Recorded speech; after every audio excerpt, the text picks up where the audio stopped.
Hey everybody, welcome to Driving Cheap with Jeff. On today's video, I'd like to show you a couple of tips on changing the alternator on your Dodge Magnum or your Dodge Charger. Basically the 2.7 and 3.5 have the same accessory bracket set up with about the same clearances. And some of the tools that you will need are, you have to have your long 3/8 drive ratchet with a swivel head on it. You pretty much have to have this. I'm using my Harbor Freight jack handle extension. Slide this over the red, and you will need to use this actually 2 times.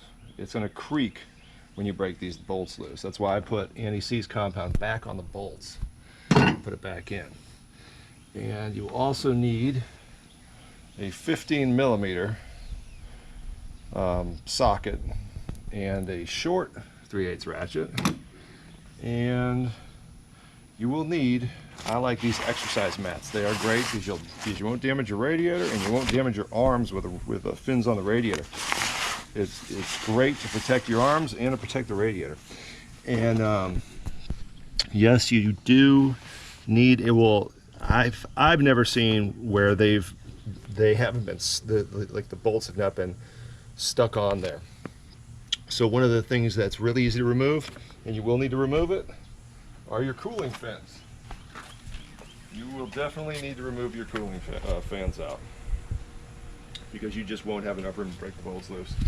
And when you do that, you need to remove your upper radiator hose. Just take it right off. You really don't lose that much coolant. Still use my big pan. I already poured some back in there, and really it was not much coolant that I lost. Maybe half a quart of coolant came out.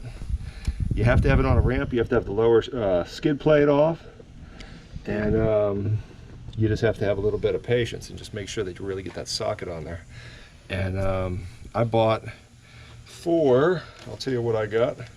I went to Napa and I paid $243.95, and when I bring back the alternator tomorrow, the core, I get back $66.